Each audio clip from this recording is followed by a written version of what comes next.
What's up, everybody? Welcome to your January 2022 horoscope for my patrons. Don't skip yet. Don't skip ahead. Don't skip ahead.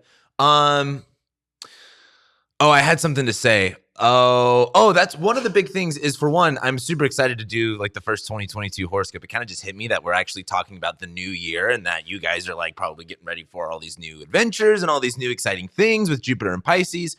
The biggest thing is I got to say is that this is probably going to be a long horoscope. I have to jump into it really, really fast because there's so many transits. I don't even get to talk about all of the major transits in this horoscope. Like I just won't, because otherwise this would be like literally like a 6-hour like horoscope thing, and I just can't do that. I think each one would be so long. But anyway, I'm going to try to make these actually quick because it's going to be really easy to go really, really fast because there's so many, or I should say really, really long because there's so many transits. There's so many things happening in January. So anyway, you can now skip to your sign. Let's go ahead and jump straight into it. Aries. So Aries, we're starting January off with the new moon in Capricorn while Mercury ingresses into Aquarius. That's also to say Jupiter's also freshly now in Pisces. Venus is retrograde, right? We're in a new universe at this point. But the big thing here is this new moon in Capricorn in your 10th house. You're kind of really focusing on your career. You're really focusing on your legacy. You're focusing on how the world sees you, right? Venus is retrograding right here. So I would say like your reputation or your career's like under a microscope right now. Maybe your money's changing, the stuff that we talked about with the Venus retrograde. The new moon is just a time to kind of really get settled in that change. Mercury will then also enter Aquarius, where you're going to be much more focused on socializing, networking, communicating with other people. And I think this has to do with career, and this is going to bring up that Mercury retrograde that we're going to talk about. But as Mercury goes into Aquarius, there's just going to be this mental focus that shifts onto friendships, networking, socializing, and that might even involve coworkers. As we move on to the 8th, the next big day, this is when we have the Venus retrograde Cazimi. Now, also around this time, Mars will be squaring Neptune as well. But the Venus Cazimi in the 10th house is probably where you're going to have a lot of clarity of where things are really shifting when it comes to your work and your career. Venus rules your second house of like literally like your money and your values. Venus does rule values. It's also your 7th house ruler relationships. You know, if you're trying to change maybe like relationship statuses or job things, I just think maybe what that value shift is, maybe what you kind of see yourself valuing more, it really hits you at this point. But as Mars squares Neptune, I think as Mars is in your 9th house, you might be a little bit frustrated with your beliefs or maybe wanting to escape a little bit. And I think Mars squaring Neptune, it might be a little bit hard to like avoid certain negative things, maybe almost. And I would also say with Mars squaring Neptune, Mars squaring Neptune is definitely bursting bubbles, but Mars squaring Neptune too is kind of like, don't take action based off of, things that you're not 100% certain of. Anyway, that's happening in your 9th and your 12th house. So I think that's much more like mental than it is kind of like external. We get to January 14th. That's when we're going to have Mercury station retrograde square Uranus. And here's the thing. There's clearly a heavier focus on friendships and community and networks for you. This has to do with career since Saturn is in your 10th house. Saturn rules your 10th house and it's in your 11th house, but Mercury rules your 6th house of coworkers.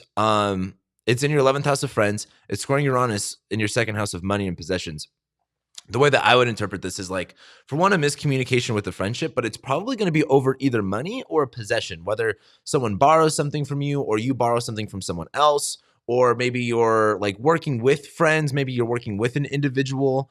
I would just say be very open-minded. And if you're trying to make concrete plans, don't plan on those actually working the way that you want it to. I think Mercury stationing square Uranus is definitely going to be like I'm also too, and maybe even an unexpected expense. But I would probably just say it's going to just be more of an inconvenient, delay on things, especially when it comes to friendships. And that might be because of money. Maybe you have to do more work. We get to the 17th and everything really changes here. I know I'm kind of flying through this, but like there's just so much that's going on. So by the time we get into the 17th, that's when we're going to have the full moon in Cancer. Then literally the next day, the nodes are going to shift into Taurus and Scorpio. So this is a pretty big deal. This full moon's also kind of like pretty much on top of Pluto in your 10th and your 4th house. It's like, you just had that new moon in your 10th house of your career where you kind of really had your attention focused there. But now with all of this career stuff coming up, This full moon, the moon lights up what you don't always get to see, right? It's also in Cancer. Its home sign is in your 4th house of home, family, living situation. It's like, okay, career stuff is being handled. Let's now bring up like, in order to have like a successful career, you need to have like a stable home life, right? And that's not always true for everything, but like the moon in Cancer is like, what do you need at home in order to pursue these things? Where do you need to feel comfortable at home in order to do that type of stuff? And then the node shift. The North Node moves into Taurus, into your 2nd house, where there is this huge intense shift that goes to where you start more focusing more on your money, your income, your possessions. And the South Node enters Scorpio and goes to your 8th house. You're going to be kind of getting rid of a lot of like maybe fears around money, a debt if you have any debt. You're going to be having the eclipses go through your 8th house. So you're going to be having death and inheritance come up, and there's going to be this huge focus on money. So by this point, like a lot really just like shifts and clicks, and we're really in a whole new world at this point. Then we get to the 22nd. We'll have the Mercury retrograde Cazimi just about at the same time Mars enters Capricorn. So this is around the 22nd, 23rd. I know this doesn't all add up here, but the Mercury retrograde Cazimi is probably when you're going to realize maybe where you had that miscommunication with a friend, where things kind of got like fucked up for a second. But then the second Mars enters Capricorn, like I mean, you are ruled by Mars, and Mars is exalted in Capricorn. Mars functions very, very well in Capricorn.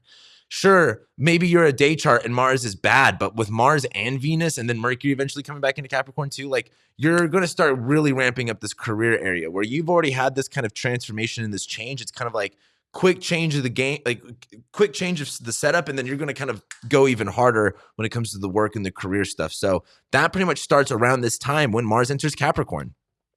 Then we're not even there's so many things going on. I know I'm flying through this, but then Mercury will conjoin Pluto retrograde as Venus stations direct. And really here at the end of the month, there's this kind of like huge, I would say, shift when it comes to like understanding what you're doing with your work, understanding what you're doing with your life, with your legacy, with your career, and things really begin to move forward. I think as Venus stations direct, that value shift has occurred. Mars is there, the moon is there. There's just this kind of like huge energized ramp up, and in your career area. I think as Mercury's retrograde on top of Pluto, though, re-examining your power, re-examining your fear, re-examining, what control you have or what control you don't have. But then we get to this new moon in in Aquarius, and that's how we end the month on the 31st. And again, like I said, there's so many transits this month. But new moon in Aquarius in your 11th house, this is where the energy gets much more settled on friendships and community and networks and groups of people, right?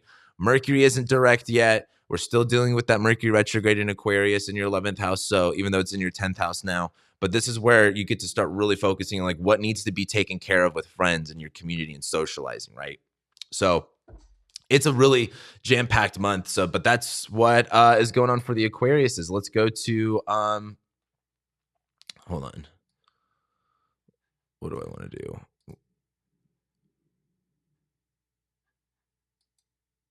So let's go to,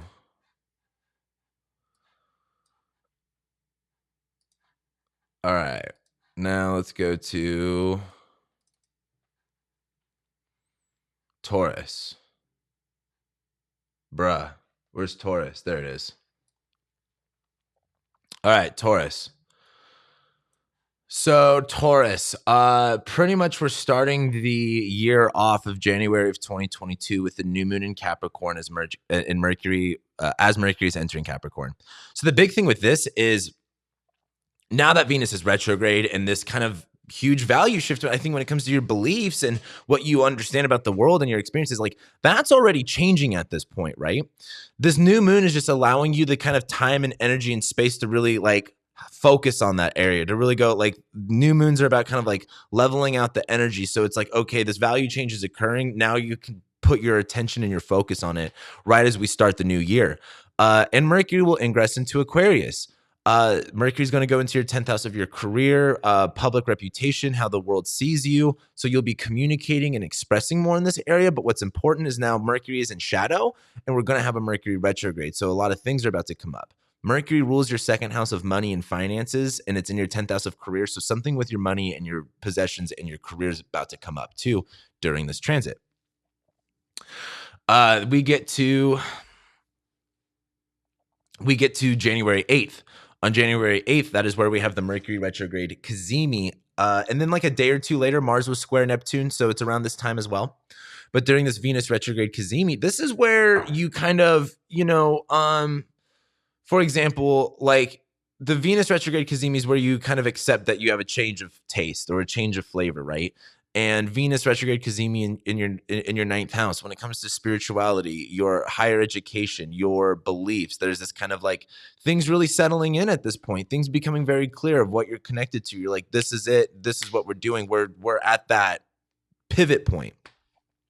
Mars is going to square Neptune, though. Mars is going to be in your eighth house of shared resources, other people's money. So maybe you're having to borrow money or use something of someone else's. Or Mars and Sagittarius in your eighth house, maybe you just have a lot of anxiety right now. And it's squaring Neptune in your 11th house of friendships and community. So there seems to be like maybe some anxiousness around like bringing in and like, friends and stuff like that. So you might just feel a little bit like confused about like, how to involve yourself with other people. But then we get to January 14th, and on January 14th, that's when Mercury stations retrograde squaring Uranus. So this is a huge deal. Like I've talked a lot about. You guys should know how much this is a big deal by now. Mercury stationing in your 10th house is going to be a miscommunication or a delay oftentimes, or a review, or a going, like it's not always bad. You're going to just be going over things again. Mercury's been in your 10th house of career, and it's your second house ruler of money, and it rules your 5th house of love, romance, and creativity. So maybe you were, doing a lot of creative work, and as Mercury goes retrograde, it's time to edit that work. It's time to redo that work.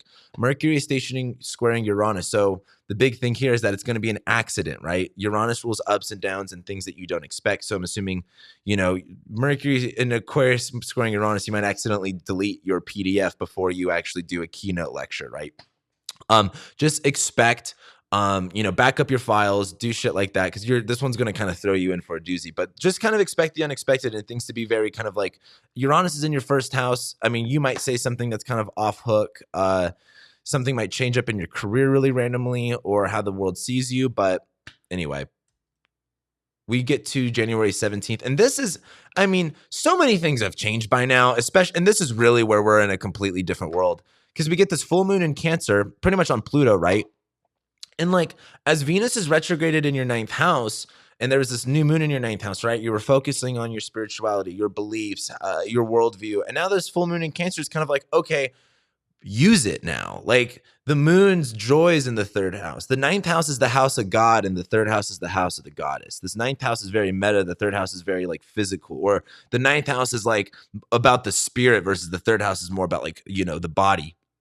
So there's this sense of like, now that things have shifted up in here, I think it's time to realize how to actually apply it. Like the moon in Cancer is like, what do you need? What's important? What's of necessity? And as this is in your third house of like your schedule, your communication, there's this kind of sense of like, hey, if you're changing all of this stuff up here, like it's time to actually apply it actually apply it. And the full moon in Cancer is maybe just like realizing it's time to do that. But then the nodes shift. And this is so important for you because the North Node now enters your first house of Taurus, where you're going to be extremely amped up on understanding yourself, your identity, your worldview. You're going to just be like, me, and not even in a bad way either, but you're going to be very focused on yourself.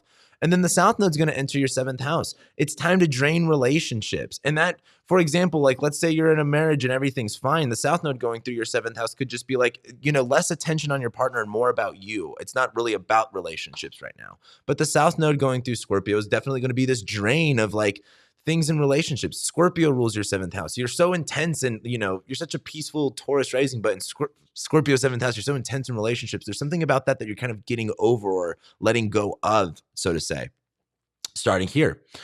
Then we get to January 22nd, Mercury retrograde Cazimi while Mars enters Capricorn, pretty much around the same time.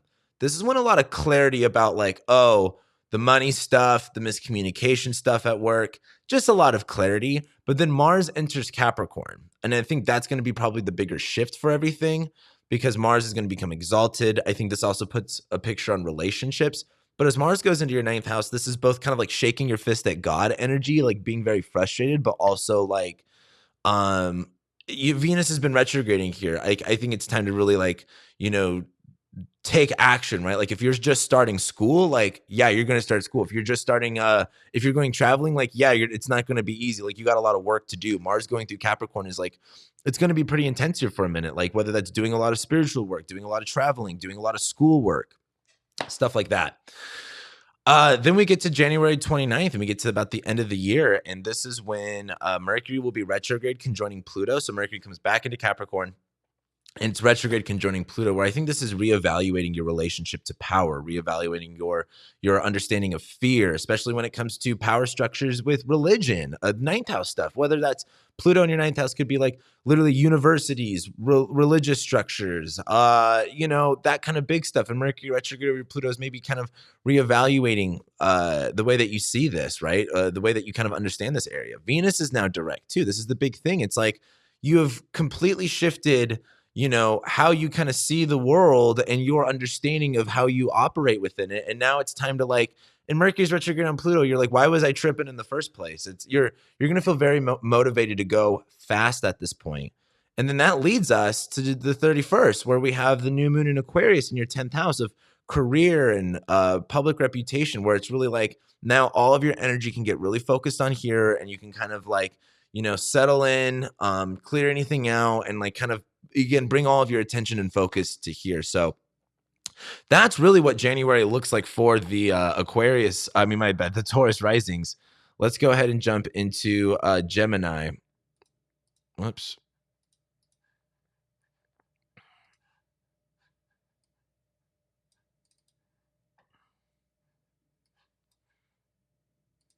So Gemini, pretty much we're starting this year off with the new moon in Capricorn, and also with Mercury entering Aquarius. The big thing with this is there's so many things in your 8th house that's just going to be there for a while that get familiar with it. But pretty much what's nice about the new year is Jupiter's in your 10th house, so that's going to be really good. But I think this new moon in your 8th house is the 8th house for one is debt. The 8th house is other people's money, shared resources, blending things together, transactions. The 8th house, though, is also fear. It's anxiety. It's secrets. It rules the occult. The word occult literally means shit that you don't see, that you don't know. So you're having a new moon in your 8th house where this is literally maybe, well, for example, in the middle of a transaction, there's a sense of trust that you have to kind of have with this other person that you're doing business with. And that's kind of where the 8th house comes into play. You kind of have to trust certain things. And I think this new moon in your 8th house is kind of settling out your energy here, getting really serious, kind of putting on your war makeup almost in a sense. And I think as Venus is retrograde here too, you've already kind of shifted your relationship to shared resources, other people's money, shit like that. But then Mercury enters your 9th house. Mercury is your ruling planet. So whatever Mercury's doing is, a pretty good indicator of what you're doing. Mercury's now in shadow and it's in your 9th house where you're going to be mentally and verbally focused on, spirituality, your higher education, your beliefs. Mercury's in Aquarius where you're going to feel very, very serious. But what's important is Mercury's about to retrograde. So just kind of hold your horses with a lot of things. As we get to January 8th, this is where we're going to have the Venus retrograde Cazimi as Mars squares Neptune. Now, Mars squaring Neptune doesn't happen exactly on this day, but it will come up a day or two later. I just kind of threw it together. This Venus retrograde Cazimi, though, is really where it clicks for you. So you have to understand the 8th house is what we call a hidden house. It's in aversion to the ascendant. So you don't always have the opportunity to see in this area. But this Venus Cazimi here, Venus rules your 12th house of hidden enemies, the subconscious, things that you repress. Venus also rules your 5th house of love, romance, sex, and creativity. I think this Venus retrograde Cazimi in your 8th house is maybe there's something that you want, and there's something that you want to have, but you might push it down a little bit. And this retrograde Cazimi is kind of I think you kind of accepting a change here. It's something that maybe that you've been wanting to deny or something that you don't really want to look at. There's kind of this acceptance of yeah, something's changing here, even if you want to look at it or not. Mars is in your 7th house of relationships and it's squaring Neptune in your 10th house of career. So I think there's something about maybe the people that you're working with, or if you have clients that you're working with, there's something confusing about it. With relationships, here's the thing, Mars and Sagittarius is there should be a clarifying conversation before things go too far. And all of a sudden you're, Mars and Sag squaring Neptune, have a clarifying conversation, I think is a good way to put that transit essentially. Then we get to January 14th. And that's when Mercury is going to station retrograde squaring Uranus. Mercury is your ruling planet. Like I said, it's been in shadow this whole time. It's going to station in your ninth house, squaring Uranus in your 12th. Something subconscious is going to kind of click. This is one of those things. This is a breakthrough moment of like, again, if you've been repressing or denying something, like it's going to come up randomly here. But this is a really big shift, I think, in your like belief structure and your understanding. And it might come through a radical way. But this is really where I think like your beliefs, your worldview is really going to start getting shook up here. Maybe Mercury also rules delays. Mercury rules miscommunications. It rules like edits. Like maybe you're planning on doing something. Mercury retrograde is like, okay, well, for example, if you buy a house with Mercury entering shadow, the Mercury going retrograde is like you're moving into the house, getting everything set up. But this is in your ninth house of spirituality, religion, higher education. So maybe you're starting school. Maybe there's a delay in school. Maybe you're starting a course and there's a delay in it, or there's something about it that you didn't see coming. I would expect the unexpected with this, though. That's Uranus in your 12th house.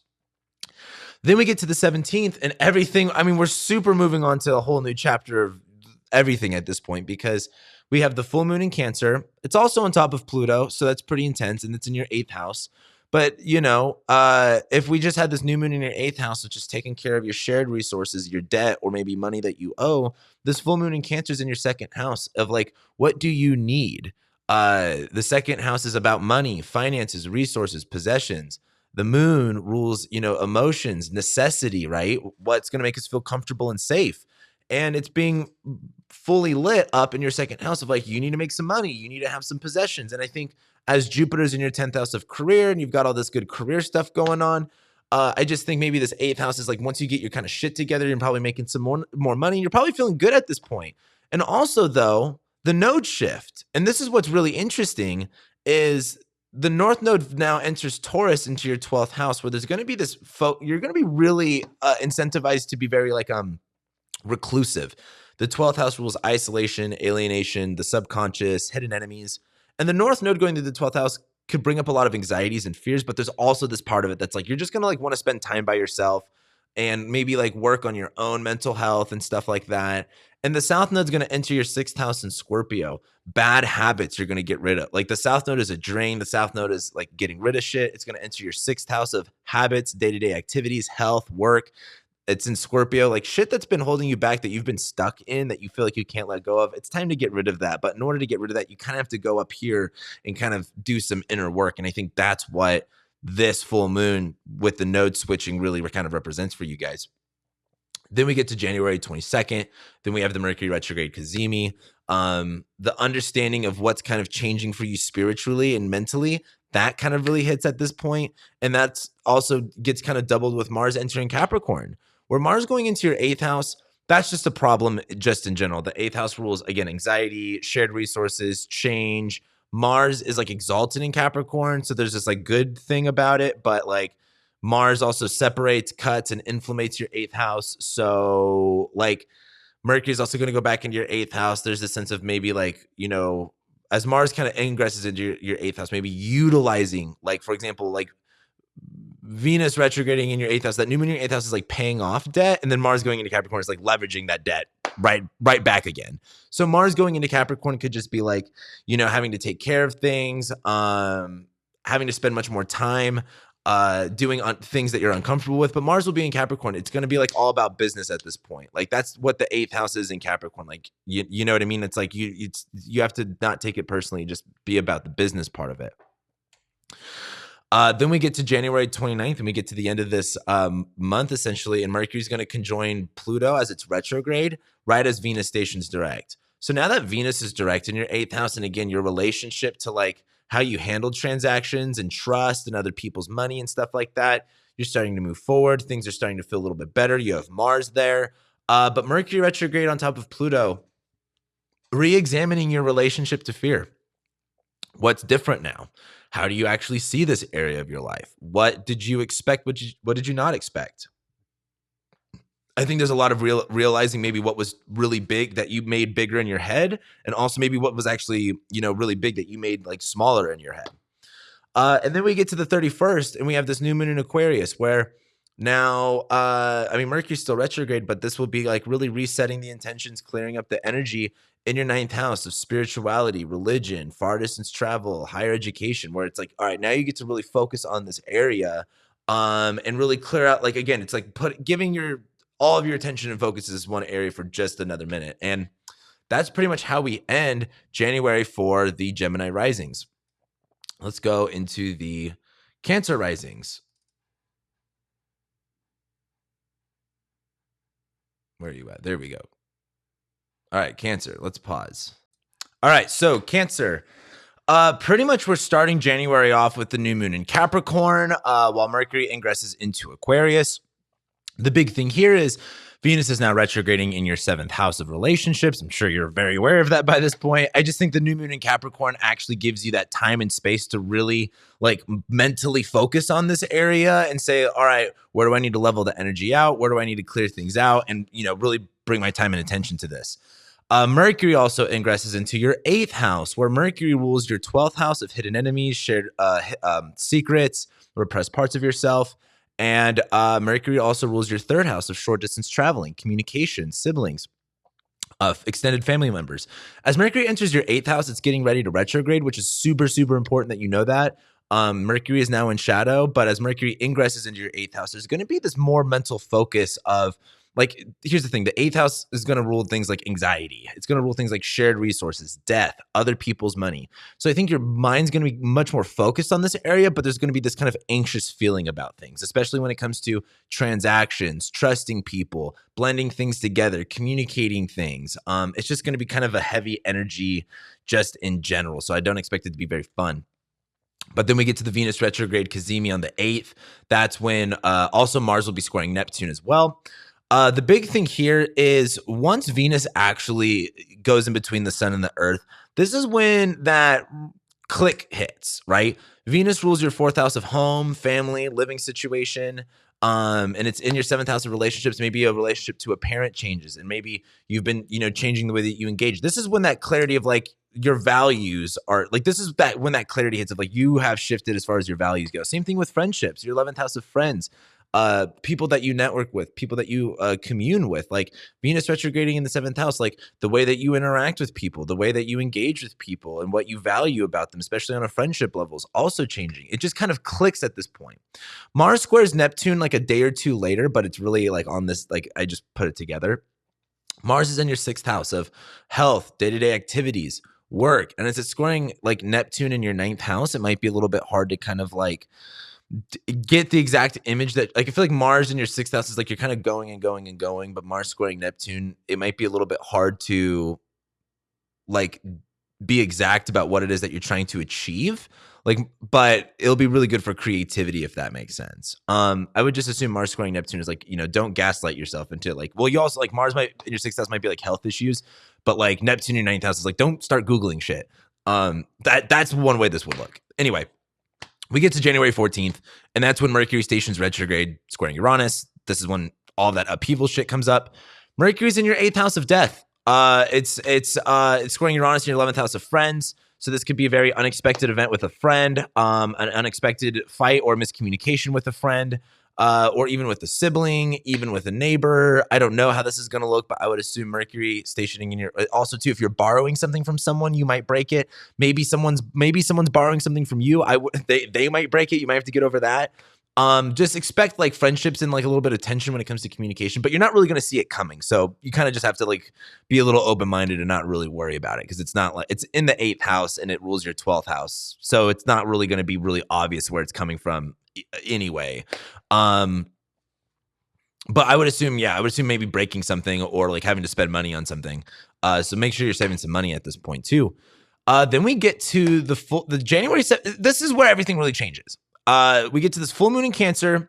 The big thing about this full moon is that it's also on top of Pluto, right? So as we had the 7th house new moon, you got to focus on the relationships and what needs to change there. Now this full moon, you got to think what a full moon does. The full moon lights up the night, it lights up what we don't always get to see. And the moon rules our emotions. The moon rules our what's of necessity and how we feel. And this is happening in your 1st house of the body, of the self. And there's this kind of sense of like, now that you've changed maybe how you viewed relationships, now it's time to be like, hey, what do you actually need? What are your needs? What are your wants, right? And the biggest thing here too is this is when the nodes shift. The North Node is about to enter your 11th house now. Excuse me. The North Node's about to enter your 11th house, where you're going to have this like hyper fixation and this huge pull and this huge focus on friendships and communities in your life and trying to make more friends in your life. And the South Node is going to go through your 5th house. The South Node is a drain. The South Node is an exhaustion, and it's letting go of stuff. And Scorpio is about letting go, and it's going through your 5th house of love, romance, sex, pleasure, recreation. So I think like your hobbies, your interests, your passions, that's all stuff that's like changing during this whole thing. And it just kind of seems like everything really hits at this point where with this full moon in Cancer, you kind of just realize what your needs are. That brings us to the Mercury retrograde Cazimi that we have on January 23rd. Isn't this crazy? This is 1 month. Mercury retrograde Cazimi.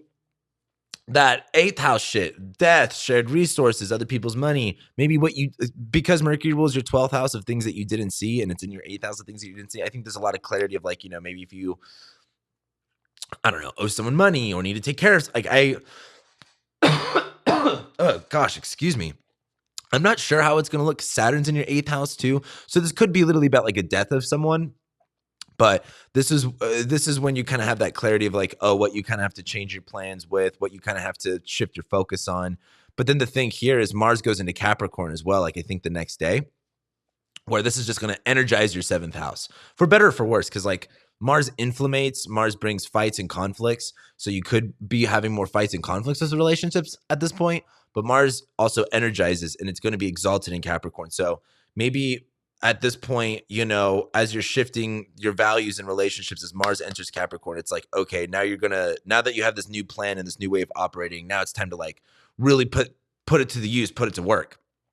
And then, that kind of just gets doubled down on January 29th because Mercury goes retrograde on top of Pluto at this point. Mercury's now back in Capricorn, but Venus stations direct on the 29th. And this is where that value shift in relationships is like cemented in. It's like, okay, the Cazimi was like when you're like, okay, you accept it, versus this is like, it's evident and clear now.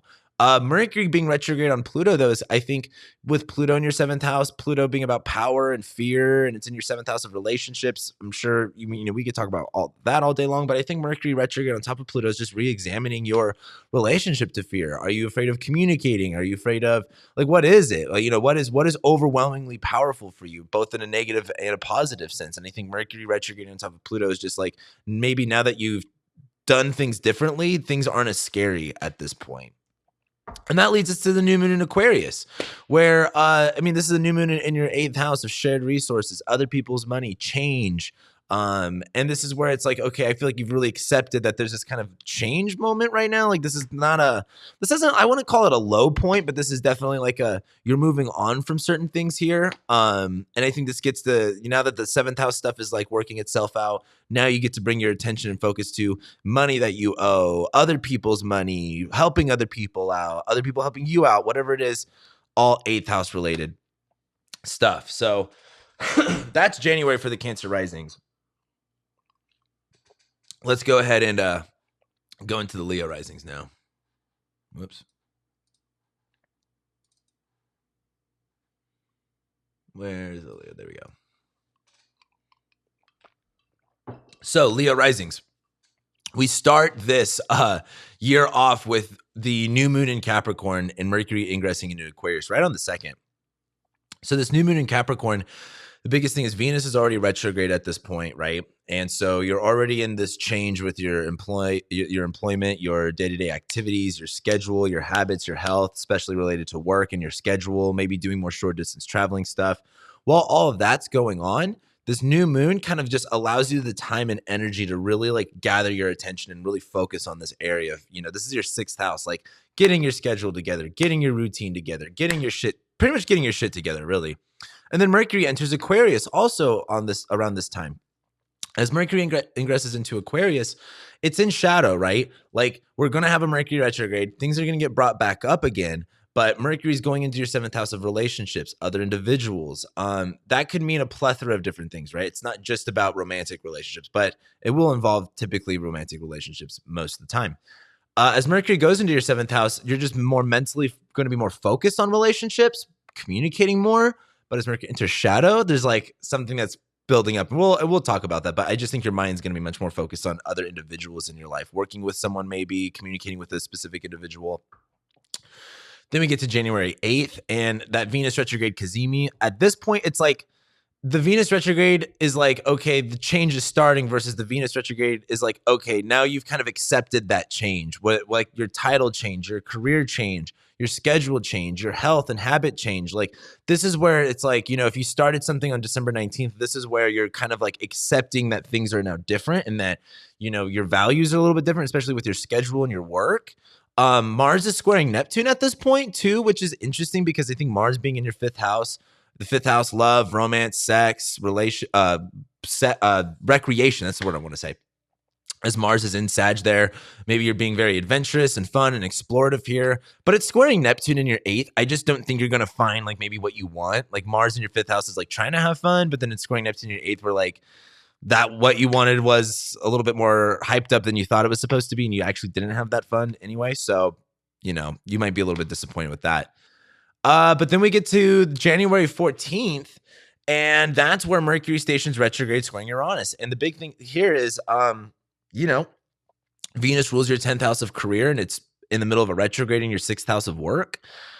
And it also rules your 3rd house of schedule. So there's already this huge change that's going on. But then Mercury's in your 7th house, squaring Uranus in your 10th house of career. So what, like someone is going to say something dumb to you, or there's going to be this. Well, so Mercury's in shadow, right? So there's this focus on this relationship stuff where Mercury going retrograde is like everything that was building up context, you're going to come back over. Mercury retrogrades oftentimes are reviews. They're wrapping things up, like something that you might have been doing.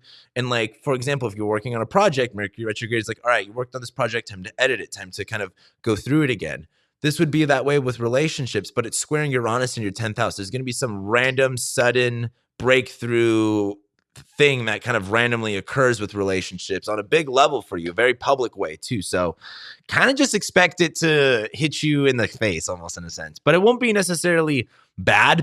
It will just be very unexpected. And it would probably someone telling you something, maybe not necessarily you telling someone else something. Then we get to the 17th, and this is when we have the full moon in Cancer, when also at the same time, the nodes are going to ingress into Taurus and Scorpio. This is a huge deal. Like, I mean, Jupiter's in Pisces, Venus is almost done retrograding, Mercury's like so much is different at this point. Like we're truly in the new year. Full moon in Cancer. After you had this new moon in your 6th house of your health and your work and your day-to-day activities, the full moon lights up the night. The full moon lights up what you don't always get to see.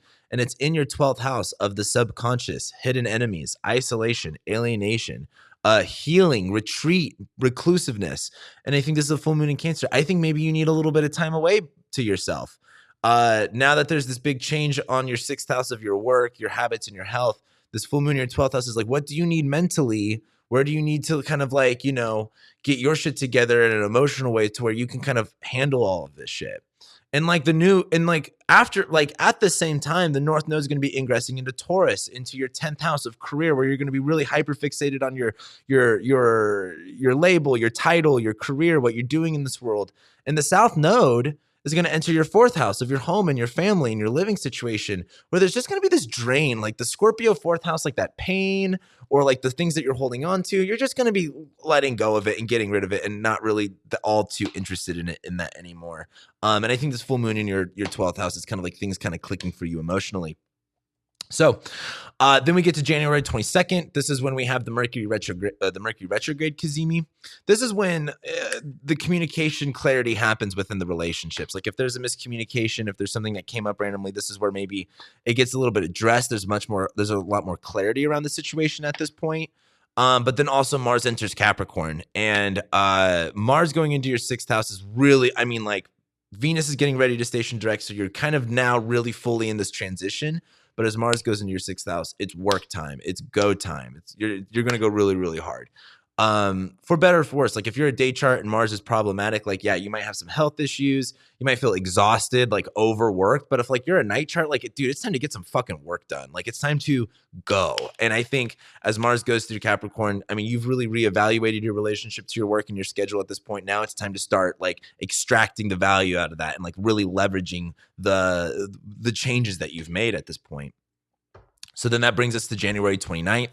This is where we have Mercury retrograde conjoining Pluto. Mercury is now back in Capricorn. The biggest thing here is this is where pretty much Mercury enters shadow, right? And Mercury's almost direct at this point, but with Pluto in your sixth house, your fear or power relationship around work and employment and employees and health stuff, Mercury retrograding on top of Pluto is definitely like mentally reevaluating your relationship to fear. Why were you scared in the first place? What are you scared of? Because I think as Venus stations direct, things are really moving here. Your value shift has like occurred. Your day-to-day habits have occurred. What you value something different now, and now you are taking intense action in this area based on that. And I think Mercury being retrograde on Pluto is like, why were you afraid? What are you afraid of? Why are you tripping? Pretty much. Like, it's like you're just going to be doing the work that it takes to like make sure that you're not scared of it. So anyway, that'll be interesting. But then we get to the 31st. And this is that new moon in Aquarius. So now we get to really focus on your seventh house of relationships, other individuals. Saturn's here too. So there's a big focus on like, all right, what's going, like, what do you need to take care of here? Where can you actually put your time, energy, and your attention and your focus in this area where it really comes to seventh house? This is settling out the energy, clearing out the energy here. Mercury just retrograded here. So this is really kind of like all the intense drama and stuff really kind of moving on at this point. And that's January. It is a long fucking month. It is a lot to talk about. Let's go ahead and jump straight into the Virgos. So Virgos, we're starting January off with the new moon in Capricorn. This is happening, of course, in your fifth house of love, romance, sex, pleasure. As well, Mercury is entering Aquarius at this time. The big thing here is Venus has already been retrograding in your fifth house for quite some time, for a little while now. And so you're going to kind of get like, you're working on this change here, but this new moon really gives you the time and the ability to really bring your attention here, right? Clear out the energy, bring your focus here. Things aren't heightened energy, it's lowered energy. And it's it's your fifth house, love, romance, sex, pleasure, recreation, fun, creativity. Venus rules your second house of money, and it's retrograding in your fifth house. So your relationship to money and what you spend it on.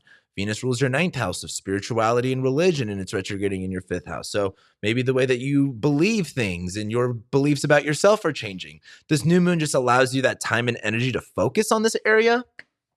Mercury also enters Aquarius. The biggest thing with Mercury being in Aquarius is Mercury is now in shadow. So like we're going to come back over all of this stuff again here pretty soon. So just kind of, hold on tight to a lot of things. But Mercury is your ruling planet. It also rules your 10th house of your career and your legacy and how the world sees you. And so as Mercury goes into into Aquarius, your rational thoughts, the way that you communicate, it's going to be really serious, really dry. But it's also going into your sixth house of your work, your day-to-day activities, health, habits, routines, labor. So there's just going to be this really big focus on your work and what are you doing every single day. But that's going to come back up again as, Mercury's in shadow. So anyway, we get to the 8th, and this is where we have the Venus retrograde Cazimi. So pretty much like at this point, the value shift has been changing. Like that's been occurring, right? At this Cazimi point is where you kind of like accept that. Like, you want different things now. You like different things now. You see things differently now, and you kind of just accept it. Mars, though, is going to be squaring Neptune, where Mars is in your fourth house of home, family, living situation. Maybe you're having some fights and conflicts there, or maybe you're wanting to avoid home. That's a good way to look at Mars in Sagittarius, is running away. It's squaring Neptune in your seventh house, maybe running away with someone. Maybe if you don't want to be home, you're hanging out with your partner or your relationship. This could also be getting in a fight at home with an individual in the family or at home. Over Mars squaring Neptune, it's over like a miscommunication or like something that was like misinterpreted. So the biggest thing here is like you might be wanting to avoid things at home or wanting to be more involved in a relationship at this point, but you might get a little lost in the sauce with someone at this point. And then that brings us to the 14th. The big thing about the 14th, this is where Mercury stations retrograde. This is a huge deal. I've talked so much about this, but like this is a big one for you. Mercury's your ruling planet, right? Mercury rules your 10th house of career and it's in your 6th house of work. So this is also big for that. As Mercury's been in your 6th house and it's, your focus on maybe it's employees, maybe it's coworkers, maybe it's your health and your routines and day-to-day habits. Uranus is in your 9th house of The ninth house rules social media. The ninth house rules publicizing. The ninth house rules spirituality, religion, higher education, far distance traveling. Maybe if you travel for work, this is going to be like, oh, you're not going to go here anymore. You're going to go somewhere else. Maybe if you, there's just so many ththings that could just kind of randomly happen. But this could be like a spiritual breakthrough. This could be a miscommunication with someone that you work with. This would be one of those things, especially if you work in communications. This would be a problem with like the technology around it. So honestly, I don't know what to tell you with this one, except, I guess just be prepared for some type of miscommunication or work, or delay in work too. Like, if there was more lockdowns or something, like, would you lose your job at all? Or would you be furloughed? Like, those are the kind of questions that you want to ask. But that brings us to the 17th. Now, this is where, Jupiter's in Pisces at this point. Venus is already almost done being retrograde. Mercury's already retrograde. We get to this full moon and now the nodes move. Like, we're completely in the new year by now. So many things are different by now. And this is the full moon in Cancer. I know the moon's in Leo here, but just bear with me. But as the sun's been in your fifth house, the fifth house is recreation and love and romance. We just had that, you had that new moon here, right? Where you're like, okay, what do I like to do for fun? The 11th house is your friends. The 11th house is like who you do fun things with. The fifth house is what you do for fun. The 11th house is who you do those fun things with. The 11th house, friends, community, networks. This is the full moon, lighting up what we don't always get to see. The moon rules our emotions. The moon rules necessities. You need friends. Go and hang out with some friends. You need to socialize. It's going to feed your soul. And I think that's what this full moon needs. That also coincides with the shift with the nodes. The north node is going to enter Taurus, and it's going to enter your ninth house, where there's going to be this kind of hyper fixation and this hunger to learn more about spirituality, religion, astrology, far distance travel, or social media, or publishing, or all that stuff. And the south node is going to go through your third house, where the third house is like if the ninth house is your experiences in this world, or like college, or your education, the third house is like, okay, do you know how to use it? And the south node going through your third house is, I think you're going to be kind of changing your operations. Pretty much, so to say, I think the north node in your ninth house is you're going to become the student again. You're going to be really open to learning. And the third house is like changing the way that you operate on a lot of areas. Scorpio rules your third house, so you can be kind of like stuck in your habits and stuck in your ways. That south node going through Scorpios, you're just going to be letting go of a lot of ways that maybe you see the world, or you apply yourself, and kind of like be open to learning more about what's, you're going to be really eager to learn more, in my opinion. But that's where things, this is by the 17th is where things really take a shift. And then we get to the Mercury retrograde Cazimi on the 22nd. This is where that miscommunication, brings at least a little bit of clarity. Or like, let's say if you had a delay in your work, or you got like laid off, or like, let's say you got furloughed because there was like another lockdown or something like that. This would be like where you have a better idea of what's next. Like, okay, like when am I going to go back to work again? Am I staying here? Am I leaving? What's going on? You have that sense of clarity here. Now, also on this day, a little bit later on, Mars will enter Capricorn. So this is kind of a two-way street, because Mars is typically a bad planet, because Mars inflammates, cuts, it brings fights and conflicts, and it's going into your fifth house of love, romance, and recreation. So you might have some, problems here, but Mars also energizes, and it's going to be exalted in Capricorn. So I'm assuming as Venus is getting ready to wrap up her retrograde here and Mars goes into your fifth house, you're going to be really focused on like having fun, recreation, sex, pleasure, music, creativity, self-expression, right? Even kids. Maybe you're focused more on your kids if you've got kids. That's really what's going on as Mars enters Capricorn. So then we get to January 29th, and that's when Mercury is going to conjoin Pluto as Venus stations direct. The big thing here is Mercury is now retrograde conjoining Pluto. And Pluto's been in your fifth house, where you've had a lot of different relationships to fear and anxiety and power around your fifth house. But I think as Venus stations direct, and you're kind of like, that value shift has now officially occurred. You're into new things. You like different things now. Your money is different for you. Spirituality is different for you. Your beliefs are different for you. As that's moving forward and you're really ramped up on that, I think Mercury retrograding on Pluto at the same time is like just reevaluating like your fear to power, like your fear around stuff like that. Like if you had a lot of fear, you're going to be like, why was I like tripping? So anyway, it's pretty good in my opinion, but I think you'll just feel a little flabbergasted, but you'll be very, very creative and feeling very, very fun. Then we get to this new moon in Aquarius. And this is where it's like, all right, we handled all that fifth house stuff. You're still going to be having fun with Mars and Venus, but now you get to bring your full attention and focus to your sixth house, your work, your activities, your day-to-day, like what you do every day. Mercury's getting ready to station direct. And just like we had that new moon in Capricorn, this new moon in your sixth house is like helps you bring your attention to your work and like what's going on with your schedule, what's going on with your, with your career. Like, is there a delay? This is where you get to really just bring your attention, right? And kind of clear things out. Maybe this is where you quit a job. Maybe this is where you start a new job, right? Anyway, that's pretty much January for the Virgos. So let's go ahead and jump into Libra. All right, so Libra rising. So we're starting off January with the new moon in Capricorn, as well as Mercury is going to be ingressing into Aquarius. The big thing is Venus has already been retrograding in your fourth house for like a little bit now. The new moon is just kind of giving you that time and space to really mentally focus on what's going on, right? Like Venus is retrograding in your fourth house of home, family, living situation. This is a big deal. Venus is your ruling planet, right? Change has already been going on here. There's already been this big shift. This new moon is like, all right, let's get settled in this energy. Let's get settled in the energy of change, right? And transition. The big thing also, though, is that Mercury is entering shadow at this point, or Mercury's already in shadow at this point, but Mercury ingresses into Aquarius, where mentally you're going to be much more focused on fifth house, recreation, creativity, art, romance, love, music. Mercury is eventually going to, of course, retrograde, but it's also like in Saturn sign. I think you're going to be looking at this much more like seriously than normal. But anyway, we then get into January 8th. This is where we have the Venus retrograde Cazimi.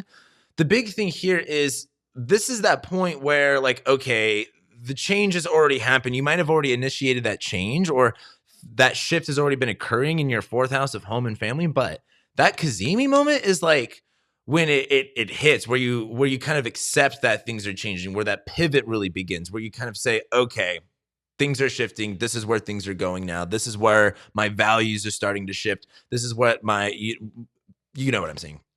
The other thing, though, is Mars is going to be squaring Neptune.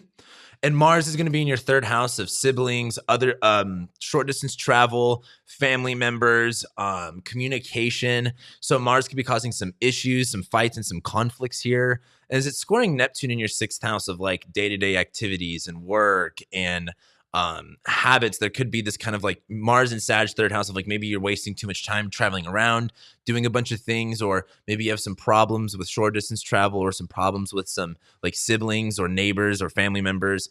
And Neptune's in your sixth house. Maybe it's kind of confusing your schedule. It's confusing what you're supposed to be doing. And Mars and Sag squaring Neptune is very like, you may not be sure what to do, and you might just be kind of like running around with a chicken with its head cut off. We then get into January 14th, and that is when we're going to be having Mercury station retrograde square Uranus. This is a huge deal. Like I said, this is probably like the craziest Mercury retrograde of the year. It's been probably one of the crazier ones for a while. But Mercury is in your fifth house. Again, love, romance, sex, creation, creativity. It's pretty close to Saturn, but not close enough, in my opinion. But as it's in your fifth house, Mercury was kind of building up something in this area. And as Mercury starts to retrograde, you get to revisit all this stuff. Mercury retrogrades are oftentimes just delays and revisitation of things, right? So if Mercury, for example, maybe you buy a house when Mercury enters shadow. And then when Mercury goes into retrograde, it goes into escrow. And there's this transition of you moving, getting your shit together. And then once Mercury stations direct, it's like that's when you start moving in, maybe. Like that's kind of like the idea of a retrograde, is that it's like you've already kind of done a bunch of stuff to build up for it. Now it's just like going over it again in some process. So maybe it's editing, maybe it's going over things again, right? But it's squaring Uranus in your eighth house. The eighth house is shared resources, other people's money, death, inheritance. And so and Mercury rules your 12th house of hidden enemies, and it also rules your ninth house of like spirituality and far distance travel. So there's something that's like, I don't know, maybe like clicking that maybe you didn't see before, especially when it comes to like shared resources. Like it's kind of a mixture of a bunch of weird areas in your chart. But Mercury squaring Uranus, I would assume something might come up that you kind of really didn't expect, that might like spook you or kind of scare you and really make you question, what do I want? What am I doing? It's going to be kind of challenging for just like a second. But then we get to the 17th. And what's important about here is this is really where everything starts to change. I mean, like Jupiter's in Pisces, Venus is almost direct, Mercury's already retrograde. And here we are. We're going to have this full moon in Cancer as the nodes switch signs. So here's the thing. As we had that new moon in Capricorn, which gave you that time and that space to really like get settled into your home, your living situation, and focus in that area, right? Because that Venus retrograde was happening. Now that that's done, now it's time to realize what your needs are, right? Full moon in Cancer, being like, what do you need? What is of necessity? The full moon's light up the night. You can't always see what's going on in the night. So the full moon lights up the night so you could see it a little bit better. And this is in your 10th house of your career, your legacy, your reputation. This is in Cancer. What do you need? Where do you need to be nourished? Where do you need to be replenished? So this is just now that you're kind of more situated here and things are changing now. It's like, all right, what do you need now more in your career and your workspace? And at the same time, this is when the nodes ingress into Taurus and Scorpio. And as that north node ingresses into Taurus, it's going to be going into your 8th house. Shared resources, other people's money. There's going to be this huge focus in this area for you, and you're going to be really headed in this direction for who knows why, right? It could be because there could be a death, right? The nodes are transiting your 8th house of death, so that could be brought up. But the 8th house also rules like inheritance, and again, transactions, shared resources, debt, investments. So there's just, you got to be open-minded with what it's going to look like. But the south node, though, and this is what's really crucial about this north node thing, is the south node is now entering your 2nd house. The south node is all about releasing and getting rid of stuff and your past. And it's going into the sign of Scorpio, where Scorpio is already kind of about letting go of stuff in and of itself, or maybe like Scorpio is much more about like holding on of stuff. And the south node going through Scorpio is about like letting go of things. And that's going through your 2nd house of money, finances, resources, possessions. So, you know, you're probably going to have some expenses come up. You're probably going to have to be changing your financial system and what you kind of focus on in this area. And there's going to be this bigger focus on like other people's money and shared resources, for better or for worse, right?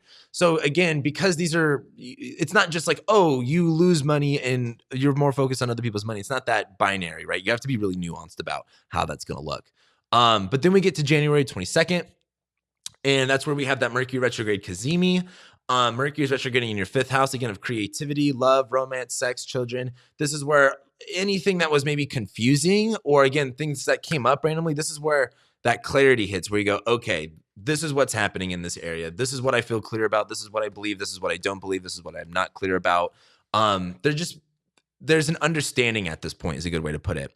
But then like around the next day, Mars enters Capricorn. And the big thing with this is like this completely shifts the energy, right? Venus is getting ready to station direct, but as Mars enters Capricorn, Mars is all about energy, drive, action. It's a negative planet. So Mars causes fights and conflicts and inflammation. So with that going into your 4th house of home and family, like, yes, you could be having fights and conflicts with parents or in the home situation. Mars also rules separating, and it's going in through your 4th house, so that could indicate moving, right? But Mars energizes things, right? For whether you're a day chart or night chart, Mars just brings energy, and Capricorn is its exalted sign. So Mars does really well here. So I think with Venus getting ready to station direct and Mars going in, this is where like your 4th house of the home and family just gets super duper charged up. You know, you're doing a lot at home. Maybe you're taking on a lot of home projects on. For example, maybe for some of you, you're taking on a home project, and like maybe you're taking out a home project loan, and now it's time, then you get the loan, and then like it's time to do the construction work at the house. That's like literally what some of this could look like for you guys. Then we get to the 29th, and this is when Mercury retrograde will be conjoining Pluto, now that Mercury's back in Capricorn, and Venus will station direct. The big thing with this is, now that Venus is direct, like Venus rules your like 1st house of you, right? And your 8th house of like death and other people's money and transitions and secrets and things that you don't see. So now that that planet has gone through this transformation and is now moving direct, you're kind of seeing yourself in a new way. And I think with the 8th house, just seeing your life and bigger life topics in a new way, right? Mars and Venus are now flying together, moving forward, and you're just taking a lot of energy with home, family, living situation stuff, right? You're taking a lot of action here. There's a lot going on, whether you're moving, whether you're doing construction work, whatever it is. But Mercury retrograding on top of Pluto is definitely reevaluating power and fear, right? Mercury is getting ready to station direct. It hasn't yet, though. That's going to be in February. But as Mercury's kind of over Pluto retrograde, there's this sense of like, What were you afraid of? Why were you afraid of things in the first place? What worked? What didn't work? Now that things have cooled down a little bit, how can you handle things with more clarity, right? I think Mercury retrograding on Pluto is just reevaluating the fears and like the power too, like what power, your family has or your living situation has, whatever Pluto might look like for you. But then we get to the 31st. That is when we have the new moon in Aquarius. And then it's like you get to really focus on the 5th house. Again, creativity, self-expression, fun, romance, right? Like now that all this 4th house stuff of family is moving forward, now you get to kind of focus on more of the fun stuff. But Saturn's here where there's this kind of like new sense of responsibility and this new sense of like duty, right? That you kind of have to take care of here. And that's really how we end January for the Libra rising. So let's go ahead and get into Scorpio. Where is it at? There we go. So Scorpio, we're starting January off with the new moon in Capricorn, as well as Mercury ingressing into Aquarius. So this is going to be a little weird for you. I'm sure you've heard me talk about this a lot, about the 3rd house kind of being like the junk drawer of the chart. It rules short distance travel. It rules communication. It kind of just rules like your schedule, right? Like the 6th house is much more of like your habits, which habits aren't necessarily always good, versus the 3rd house is much more of like intentionally, what are you doing? Not necessarily what you kind of have to do, what you're obligated to do. The 3rd house is much more in your control, right? So Venus has been retrograding through here. You've already been kind of shifting your schedule, shifting the way that you do things, maybe hanging out with different people. Venus ruling your 7th house of relationships and 12th house of like secrets in your 3rd house. So there's a big change in kind of like maybe how you spend your time and energy and who you spend your time and energy with. This new moon in Capricorn just kind of allows you that space and time to really kind of get settled with this change and pretty much with this change, right? Saturn's in your 4th, so maybe you are like moving just down the street, and maybe this is kind of like getting used to the new area. The big thing too is Mercury ingresses into Aquarius, and Mercury's now in shadow. It's about to go retrograde. But now that Mercury moves into your 4th house of home and family and living situation, there's this bigger focus mentally on your living situation, on your home, on your family life, right? Mercury rules your 8th house of shared resources and like other people's belongings, other people's money, and bringing things together. It also rules your 11th house of friends, networks, and communities, and it's in your 4th house of home and family. So maybe this has to do with moving in with a new roommate, moving in with someone, money around a home, things around a family member, right? And we're going to get to that because as we move forward, we get to January 8th, and we have the Venus retrograde Cazimi. This is when that shift in energy, like you feel that pivot point. Venus has been retrograding in your 3rd house. So again, you're kind of just changing your, like maybe your routines, your schedule, your plans, how you communicate with people, your boundaries with people, relationships, right? And this is really where you feel that pivot, where you're like, okay, I feel like I'm in a different place now. There's this like sense of clarity in that you're kind of accepting that value shift, right? The other thing though is that Mars is squaring Neptune, and Mars is going to be in your 2nd house, right? Mars burns, right? And Mars is in your 2nd house of money. So this could be like burning through cash, going through things. Mars and Sagittarius in your 2nd house. I think you might be trying to like spend money to like have fun. But Mars is going to be squaring Neptune in your 5th house. Neptune in your 5th house. The 5th house rules love, romance, sex, like fun stuff. Jupiter's here. You're going to be having a lot more fun with the 5th house stuff of, gambling, recreation. But I think as Mars in your 2nd house squaring Neptune is just like maybe you overspend, maybe you spend money on something that you thought you would like, but you actually didn't like, or vice versa. Maybe you spend money on something that you weren't certain of and you end up actually enjoying it. It'll be really interesting how that kind of manifests. But as we move forward on January 14th, this is when we have Mercury stationing retrograde, squaring Uranus. This is a really big deal. This is probably like, in my opinion, the biggest transit of the month. Uranus is in your 7th house of relationships, right? So Uranus is ups and downs, instability, breakthrough moments, right? Liberation. It's in your 7th house of relationships. As Mercury is in your 4th house of home and family squaring Uranus, it sounds like a miscommunication is going to happen around the home living situation, specifically with another individual. This could be a parent simply because Saturn's involved. But it will be pretty like sudden, random, and kind of like, oh shit. Yeah, this is a pretty big deal. Mercury also rules your 11th house of friends and 8th house of shared resources. So again, maybe you're moving in with someone like a roommate. This could be about like maybe someone breaks something, or there's this miscommunication of whose is what and that type of stuff. You're just gonna have to communicate shit. Then we get to the 17th, and at this point, like we're really into the new year because like Mercury's retrograde. Venus is almost direct. Jupiter's in Pisces. And here we are now with the full moon in Cancer, and the nodes are going to shift signs.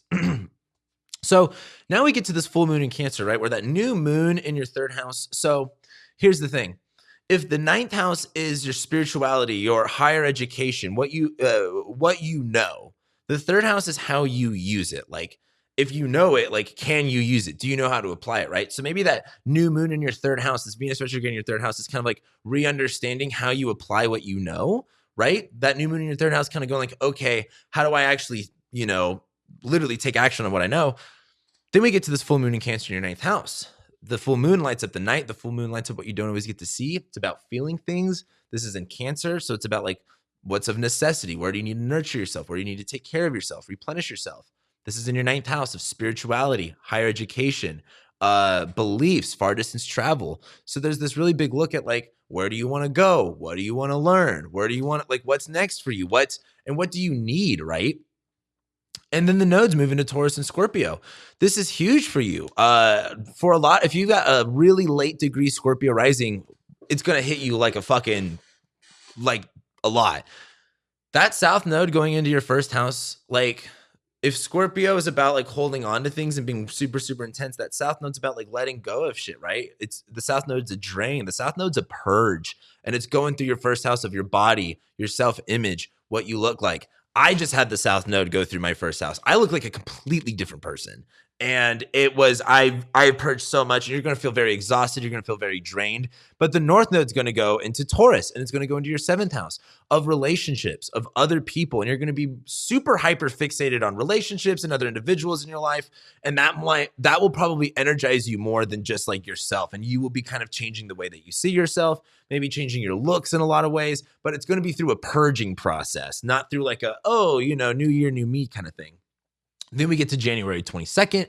This is the Mercury retrograde Cazimi. This is also when Mars enters Capricorn around this time. Not exactly this day, but this is the Mercury retrograde Cazimi. This is what you know what's going on in the home and family living situation. Like, okay, what needs to get addressed? What needs to get communicated? Where was the miscommunication? What, changed? What didn't change? There's a lot of, again, too, for a lot of you that like live with roommates, this will be about like, the money stuff with parents. This is going to be about, again, money stuff too, even. A lot of clarity just hits here. And then also that's when Mars enters Capricorn. Like, Mars is your ruling planet too. So this is a pretty big deal. Mars is going to be exalted, where it's going to be really, really powerful. Mars does cause, like, Mars is hot and dry and red. So it causes fights and conflicts and inflammation. So going into your third house, you might have car issues. You might be kind of communicating more with a sharp tongue. You might get in fights and conflicts with siblings or neighbors, right? But Mars energizes things, right? And it's going to be in a really good sign. Mars going through your third house, like, you're going to be busy. You're going to be like really like doing a lot, really active, kind of going all over the place. I think you're going to feel really good about it because, again, I think as the south node is going through Scorpio, you're going to be kind of like I'm drained and exhausted, but like, you got shit to do, I think. Then we get to January 29th, and that's when Mercury is going to be back in Capricorn. It's going to be retrograde conjoining Pluto, and Venus is going to station direct. And the biggest thing here is, now that Venus is direct, this value shift in how you handle your time, how you apply what you know maybe in relationships too, you have changed. You have a different value system now. You're moving on. And now that Mars is there, it's like, all right, it's time to just kind of fucking apply what you know. Now, Mercury retrograde being on top of Pluto, though, is like reevaluating your relationship to fear, reevaluating your relationship to like skepticism. Pluto rules power. Pluto rules, again, like fear and anxiety. And I think Mercury retrograding over Pluto is like, what were you scared about in the first place? Why, were you scared at all? Are you still scared? Is there anything to be scared of? I think this is just reevaluating your relationship to, again, I think power and fear. And not just like reevaluating your relationship. That's the Venus retrograde, but like just Mercury, like going back over that, being like, why was I that way? Then we get to the 31st and we get to the new moon in Aquarius. And this is where, again, now that a lot of this third house stuff is working itself out, now you get to focus on the home, the family, the living situation. Again, new moon in the fourth house. Mercury's about to station direct, right? So it's like the miscommunications kind of brought up. And then this new moon in your fourth house is like, all right, let's clear out the energy in the home and the living situation, and let's kind of settle things out. And that's how we end January for the Scorpio rising. So let's go ahead and go into the Sag risings. Hold on.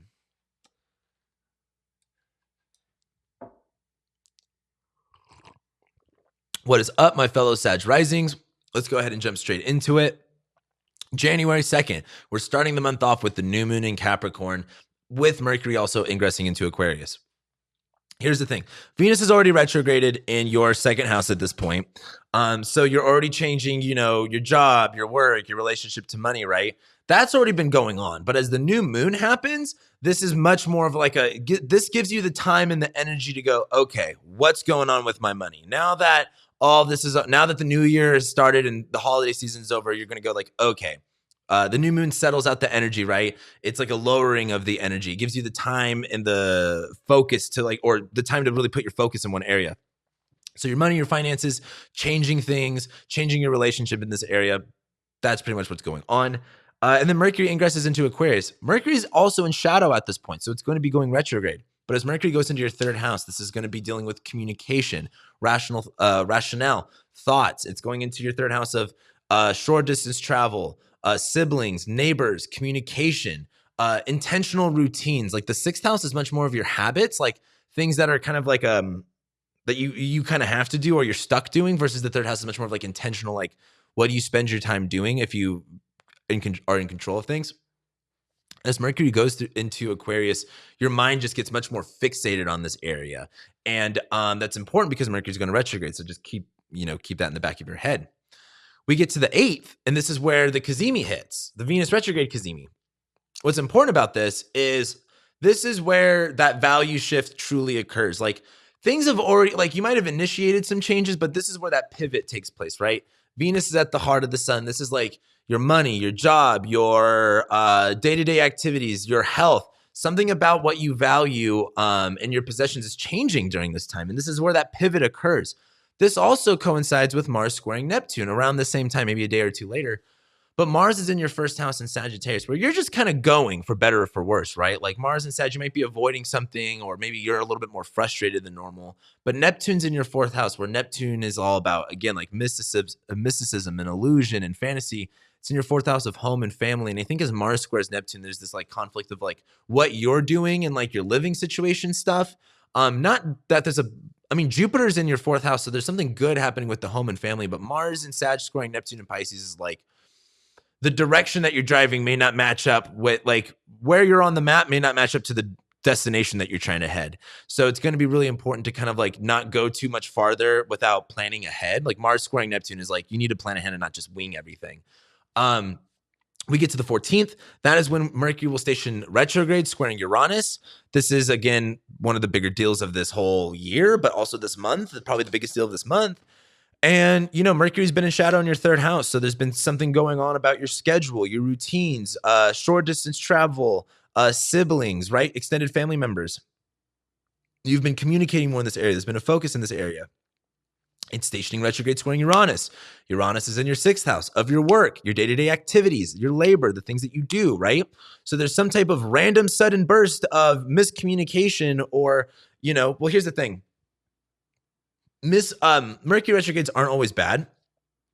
Mercury retrograde symbolizes going over things again. So like maybe Mercury being direct was like, you were doing all of this stuff. Maybe it was like a first draft, and then Mercury retrograding in your third squaring Uranus is like editing it. And then Mercury going direct is like, the final draft, right?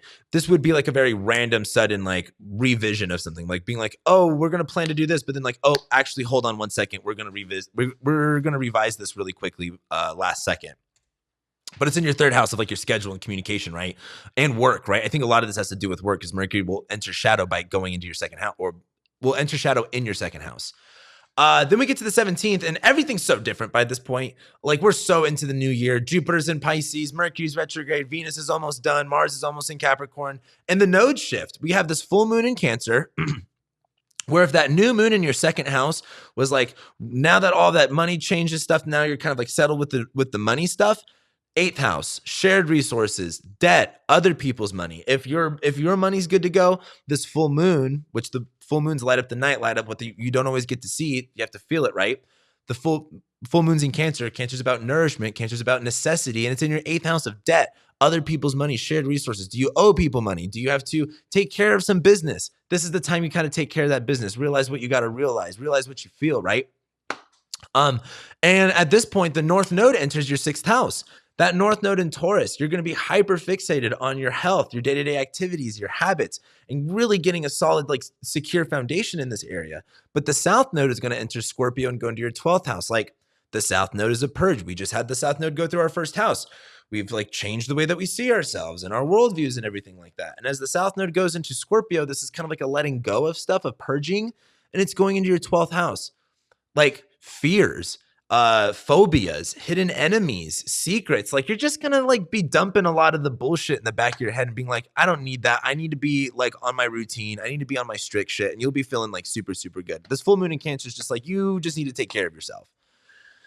Then we get to the 22nd, and that's when we have the Mercury retrograde Cazimi, where, you know, this is where the clarity of the miscommunication happens. This is where it's like, all right, things are starting to get edited. Things are starting to be seen in a different way almost. But also Mars enters Capricorn. This is where Mars going into your second house is you're going to spend more money. Mars is hot. Mars separates, Mars cuts, Mars inflammates as it goes into your second house, burning through more cash. But Mars is also going to energize your second house of money.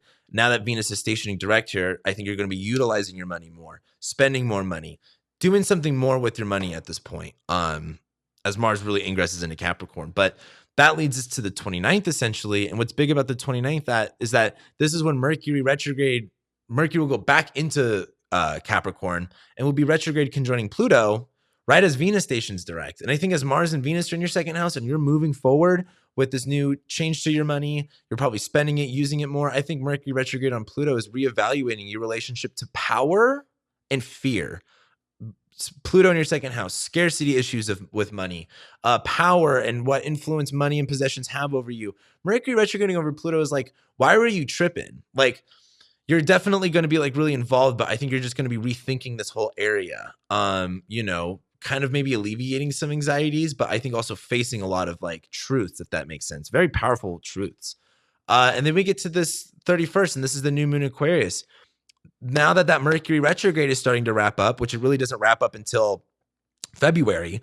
New moon in your third house, though. We had a Mercury retrograde here. Now that things have shifted up, it's kind of like, all right, now it's like if you're going to revise something, this is where it's like, all right, the revisions are starting to be done. And this is now we're starting to work with our final draft of something, whether that's your schedule or the way that you communicate or how you're spending your money.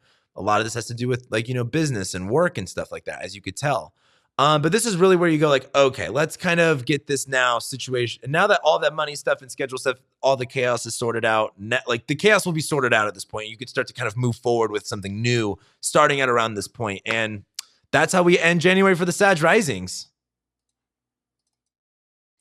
All right, Capricorn, getting to the very end here. January 2nd, we're starting the month off with the new moon in Capricorn. The big thing, well, also Mercury's going to enter Aquarius, but the big thing with this is once Venus is Venus is already retrograde at this point, and you're kind of in the middle of that transition. This new moon just kind of allows you that time in that space to really focus on you, right? Like this is in your first house of yourself, your body. Venus is retrograding here, so you're kind of just seeing yourself in this new way. This change and this transition's already started. This new moon's really kind of like that time where you can kind of settle in with that change and like allow yourself to pivot. I mean, January 2nd, like really great way to start the new year off with that new moon, right? But Mercury is also going to then enter Aquarius and go into your second house.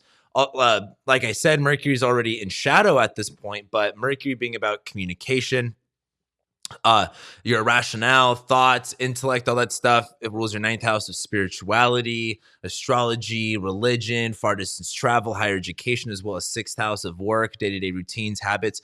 As that goes into your second house, maybe you're spending more money on traveling or making more money from work or, whatever it is. As Mercury goes into your second house and your mind is focused on your money and your money and your mind, just understand that, things are kind of building up for maybe a sudden thing that's going to happen, but your mind's just going to be much more focused on income, expenses. Saturn is here, right? So you're going to be having this kind of cold, fixated, rational way of processing things.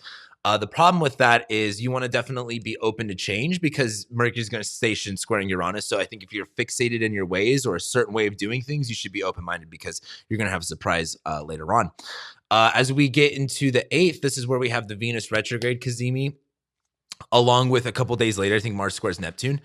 But the big thing with this is that pivot point, right? Like you're going to initiate and undergo that transition and that change during the Venus retrograde, right? But this is where it's like, if your values were, or if you already kind of felt like, your values were shifting at this point, you kind of accept it, right? You're like, all right, I'm changing. This is changing. This is what I want. This is in your first house. This is who you are. It's your 10th house and 5th house ruler, right? So like, just that clarity really sets in at this point. The problem, though, I think, is Mars is in your 12th house in Sagittarius, where it's easy to maybe want to avoid the conflict and not really want to stir things up and maybe get lost in your own imagination. And Mars is squaring Neptune in your 3rd house. Being able to maybe express it or communicate, it's not really going to be all of that simple of a task. And you maybe feel overwhelmed with like what you're trying to say, why you're trying to say it. I mean, your 11th house is in your 12th, your 11th house ruler is in your 12th house too. So like communicating with friends might be more difficult at this time, or trying to like talk to people will be a little bit more difficult, because I think Mars and Sagittarius in your 12th house is like, you're going to be more avoidant than I think you are going to be confrontive with something, which has, goods and bads to it. But we get to the 14th, where Mercury is going to station retrograde square Uranus. And again, this is kind of like the biggest thing of January, as well as kind of like the biggest Mercury retrograde of this year, in my opinion. But pretty much, as Mercury's been slowing down in your 2nd house and your mind's been much more focused on your money, your finances, your resources, Saturn's there, right? So you're like, fuck, I really need to get my shit together. I really need to like get organized. Mercury is going to station square Uranus. Uranus is in your 5th house of creativity, arts, music, romance, vices, partying, gambling. And that's probably the biggest one I want to bring up with this. And you might think that's out of left field, but like the 5th house is about gambling, right? And Uranus rules risks. So I think Mercury stationing in your 2nd house, like you might take a risk on something. Like this would literally be like kind of gambling something. And, you may kind of have to. I would also look at this as like, Mercury stationing, squaring Uranus, maybe you're planning on having a fun time, but then something comes up with money and expense comes up and you're like, fuck, I can't actually go and do that fun thing I wanted to go and do. The big thing here is just really, I think you should be open-minded about how you can handle your resources and finances, because I think Mercury in Aquarius wants things to be in a fixated way. And with it squaring Uranus, something's going to destabilize that and it's going to throw you in for a loop. But the biggest thing is Mercury retrogrades aren't always negative. So as Mercury's kind of, maybe you implemented a new way of handling your finances as Mercury stations retrograde. Maybe this is where you figure out, what's wrong or what you didn't do well. And you can kind of go back over it and kind of like make a better way of handling your finances. Like Mercury retrogrades are a great time to review things, to reflect on things, right? It's not always like the end of the world. But you might have started something along with your money that now it's time to kind of like go, okay, like, did that work? Is this what I want to do? Is this what I value? Right? So then we get to the 17th. And at this point, we're so deep into the new year, like Jupiter's in Pisces, Mercury's retrograde, Venus is about to be direct, Mars is about to go into Capricorn. But then when the nodes shift, that's huge. But this also occurs for you during the full moon in your 7th house. So like, as you've had this new moon, you had that new moon in your 1st house, right? New year, new you. And you kind of had that time to settle out. Now with this full moon in Cancer, you got to think what the moon does. The moon lights up the night. Things aren't always, what they appear to be. At night, you can't see them. But when the full moon is up, you can see things. The moon is about your emotions, how you feel, right? And this is the full moon in Cancer. This is like, you need to like nourish yourself. What is of necessity? What is like of the most importance? And in your 7th house of relationships, it's like, hey, if you're going through this change and this transition in your life personally, like who is there for you to take care of that, right? Like, who are the relationships closest to you that can help you with that? Full moon in Cancer is like, who do you need help from or nourishment from in a certain, and this can be any type of relationship, right? Whether romantic, professional, just a friend. Jupiter's in your 3rd house too. So this even could be like a sibling or a neighbor or someone close to you. But I'm assuming this is just going to be kind of filling up your love tank. And then the big thing here is the node switch signs, and the South node is going to be going through your 11th house. So, well, this is the thing. This is what's kind of interesting is this full moon's in your 7th house, where it's like, maybe it's an individual and maybe not groups of people, because I think as the South node goes through your 11th house, you're going to be switching your friends, right? The South node is a drain. The South node is a purge. It's going to go through Scorpio, where Scorpio likes to hold on to things, and you're going to be kind of letting go of stuff. And it's in your 11th house of friends, communities, networks, groups of people. You're going to be kind of dumping a lot of that shit. And the North node is going to be going through your 5th house, right? There's going to be this kind of hyper fixation and this like hunger to go more towards like recreation, creativity, love, fun, romance, sex, all of the, and like, you're just going to be like, what do I enjoy? Who am I? What do I do? Like, and you're going to maybe like, again, the 5th house is your hobbies and the 11th house is who you do your hobbies with, right? You're like, okay, I'm not going to, maybe you stop hanging out with your friends because you change your hobbies and you get into something else, right? That's what this would almost look like, almost in a sense. But then we get to the 22nd. That's when we have the Mercury retrograde Cazimi. And this is when Mars is going to ingress into Capricorn, I think like a day later. The biggest thing with this is like, this is where that clarity around like what you need to be doing with your money and your work really comes in. Like, it's just like Mercury, this is where like the editing process takes place, like where you're starting to be like, okay, this is what needs to change. This is what needs to be fixed. This is what needs to get addressed, right? And that coincides with Mars going into your 1st house where, yes, Mars is bad and Mars causes fights and conflicts and you might be a little bit more angry or aggressive than normal. But like Mars also energizes and it's going to be exalted in Capricorn. And as that dumps into your 1st house, like you're going to start being really energized and really kind of go super hardcore, like be very, very energized doing a lot, right? Which that leads us to the 29th. And that's when Venus stations direct. Mercury will also be back in Capricorn at this point, and it will be retrograde conjoining Pluto. So it won't be direct yet. But as Venus stations direct in your 1st house, along with Mars, there's this kind of supercharged energy of like, now that you've had this evaluation shift, now that you kind of see yourself in this different light, now that you've kind of had that clarity about the money stuff, Mars is in Capricorn, your 1st house, like it's time to go. Like you're a Capricorn, like business, numbers, working, you know, like hate to be super stereotypical, but like, you know, your ascendant ruler is in the 2nd house. Like this is a big time about like your money right now. And like, you need to make some fucking money and you need to get your shit together. And this is kind of like putting the pedal to the metal, like full on. Now, the thing is though, is Mercury is retrograde on Pluto at this point, right? The biggest thing with this is like, this is reevaluating like your idea of what power and fear is. Cause I think as Venus stations on Pluto, a lot of the changes that you're going to make are going to be really scary. And I think by this point with Mercury on retrograde on top of Pluto, I think you're just going to be like, what are you scared of? And why aren't you facing those fears? What do you need to face? Well, I think you're going to realize that maybe you were more scared than you need to be. And I think as Mercury goes back on, it's like just reevaluate your relationship to power and fear. You know, what was incredibly scared, what was, terrifying for you that now isn't terrifying because now you can just handle it. Like that's how I would look at this. While everything's kind of moving forward, right? Then we get to the 31st and this is the new moon in Aquarius. And we end the month with, now that all of that shit in your 1st house is starting to really gain some traction, now it's time to go back to your 2nd house of money. You had that Mercury retrograde there. So there was this reevaluation. Mercury's getting ready to station direct. And now as that new moon is going into your 2nd house, it's kind of like now that money thing kind of got cleared up, now it's kind of like time to settle out the energy. Like, you know what you did wrong. You know what needed to change. You fixed the changes. And that's kind of starting to come together at this point. But that new moon just allows you the time and the space to focus on that area in your life. And that's the new moon for the Aquariuses. Let's go ahead and jump into, or the Capricorns, my bad. Let's go ahead and jump into the Aquariuses. So Aquarius, starting this month in January, we start the year off with the new moon in Capricorn happening in your 12th house, along with Mercury ingressing into Aquarius. Now, this new moon in Capricorn, right? Venus has already been retrograding in Capricorn. So you've already kind of gone through this reevaluation shift of like personal spaces, your home living situation, your beliefs, and the 12th house of like the subconscious. Like that's already been kind of going on at this point. That transition and that change has started. But this new moon in Capricorn just allows you the time and the energy to really focus on this area. Like maybe you got a lot of stuff going on, but right as the new year starts, it's like, this is what you need to take care of. And that 12th house, secrets, hidden enemies, privacy, isolation, alienation. And Venus rules your 4th house of home and family and living situation, and 9th house of spirituality and higher education and traveling. So you just got to handle your own shit, maybe mentally or in your own weird way. We've already talked a lot about that throughout the horoscope, so that shouldn't be unfamiliar. But then Mercury ingresses into Aquarius. And what's important about this is Mercury's in shadow at this point. And Mercury rules your 5th house of love, romance, sex, pleasure, recreation. It also rules your 8th house of investments, shared resources, stuff like that. And as Mercury goes into your 1st house of yourself and, your image, you're going to be much more like self-expressive, trying to communicate more. Like with Saturn and Aquarius too, you're probably just trying to see yourself in a new light. But Mercury's in shadow, so, it's just important to start paying attention at this point.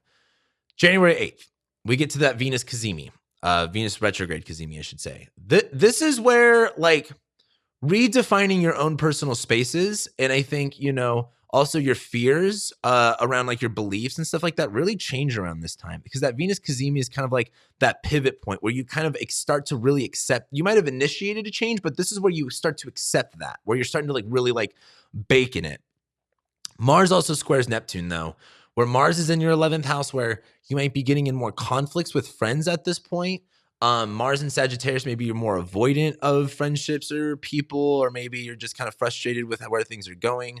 And Mars is going to square Neptune. Neptune's in your 2nd house of money and finances and resources, and Jupiter's there, right? So you're going to be making more money, but I think as Mars squares Neptune, something to do with friends and money isn't necessarily like clear. Like Mars and Sag squaring Neptune and Pisces is like there's some type of tension, but what it is might be unclear or uncertain, right? Like there's a lot of avoiding confrontation with that transit.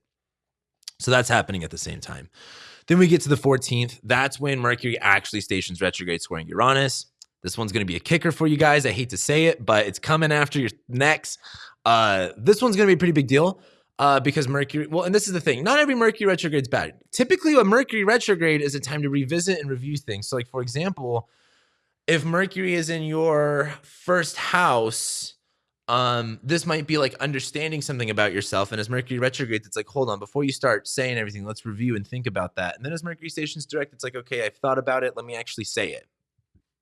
As Mercury stations retrograde square Uranus, Uranus is in your 4th house. Home, family, living situation. There's instability. Random things keep happening, for better or for worse. Saturn's in your 1st house. You keep taking more responsibility of home stuff like really randomly. And Mercury going in your 1st house squaring Uranus, there's going to be like a sudden random change in things. Mercury rules your 8th house of debt, other people's money, shared resources.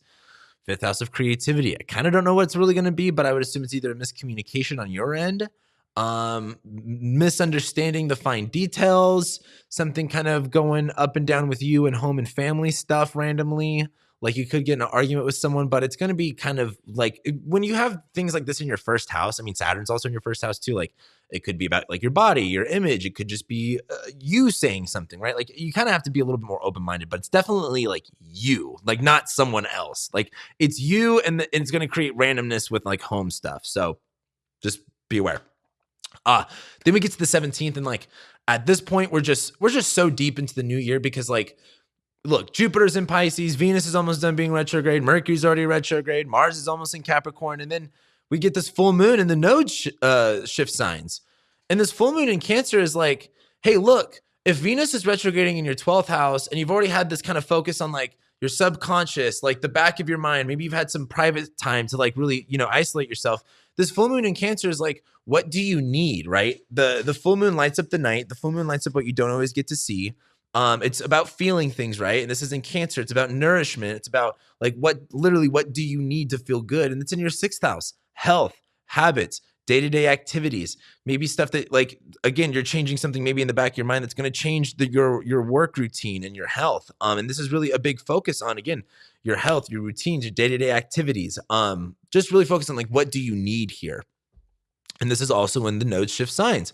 This is when the South node is going to enter your 10th house. Now, well, the North node, let's talk about the North node, because the North node is going to enter your 4th house of home, family, living situation. The North node in Taurus is like this hyper fixation on like security, stability, grounding yourself in your home, right?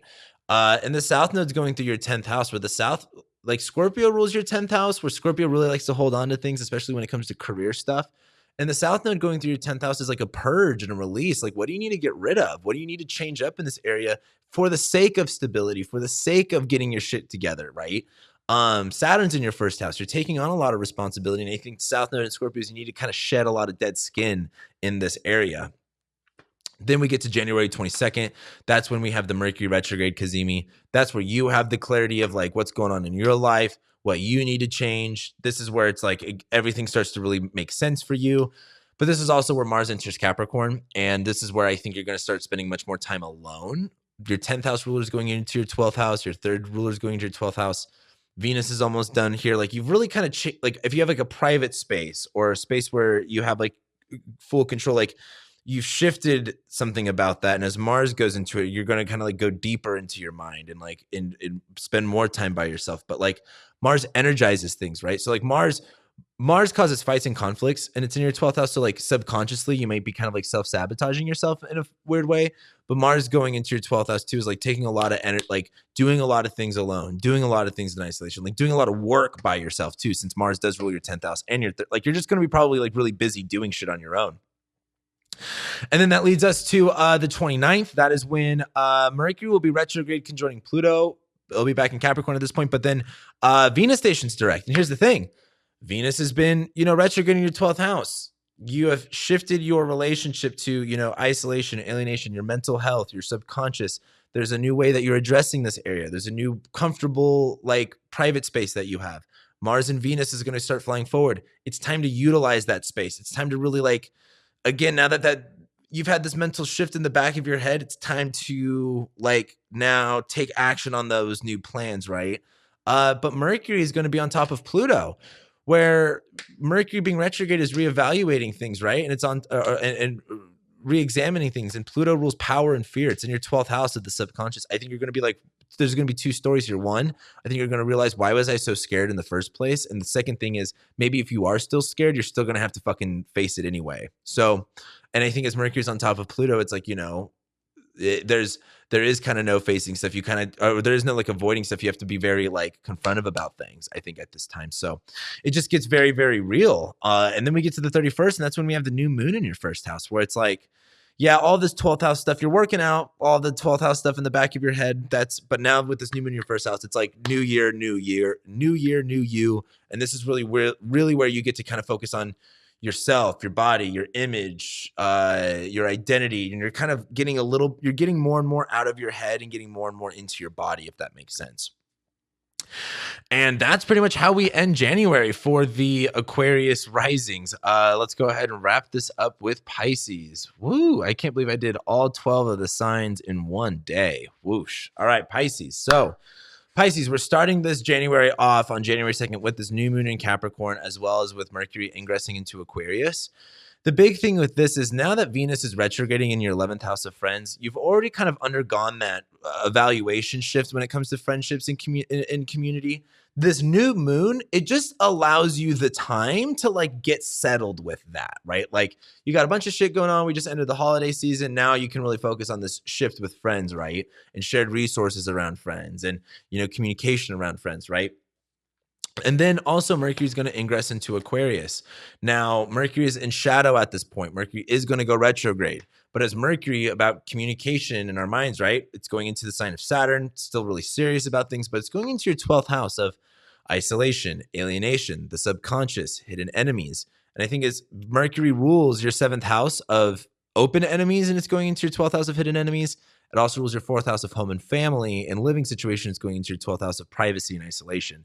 So I think you're going to be spending a lot of time by yourself, as you probably have been. And I think Mercury going into 12th house to someone, you may probably spend less time with a certain individual, or that's going to at least come up. Then we get to the 8th. This is when we have that Venus Cazimi, and like, this is where you might have already you might have already felt an initiation of change of relationship to friends and like what you value.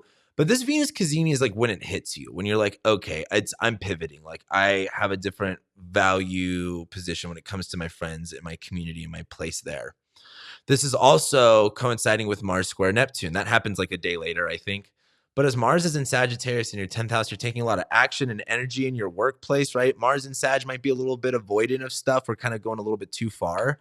But as Mars squares Neptune in your first house, I think the question is like, where are you going? You know what I mean? Like, Neptune's in your first house this is really good for creative visionary stuff and kind of getting a little bit clear of where you're going. But I think in order to get clear of where you're going, you got to ask, where are you going? Where are you taking things? Because I think you might also be like going farther ahead than you should without a plan, if that makes sense, or without like guidance, is one way to look at it. But then we get to the 14th, and that's when Mercury stations retrograde. This one's going to be weird for you because, again, Mercury rules your 7th house of open enemies, and it's stationing retrograde in your 12th house of hidden enemies. So I'm assuming you might get in a fight and a conflict with someone. Uranus is squaring Uranus in your 3rd house, so it could be with a sibling, it could be with a neighbor, could be with an extended family member. It could be an accident of some sort. Like, it'd be like something kind of simple, right? Like kind of random, because like 12th house rules accidents and stuff like that. It's also the 12th house of the subconscious. I think something's shifting in the back of your mind. Uranus is in your third house of communication. So I think you're going to change the way that you communicate with people, the way that you interact with people. And I mean, and here's the thing too, Jupiter's in your first house. So like you're feeling yourself. I just think you're also still just going to be kind of like, you're going to be feeling good, but just getting a lot of like clarity about some things, like really working out some stuff in the back of your head that maybe you're used to avoiding, but you just won't be able to at this point.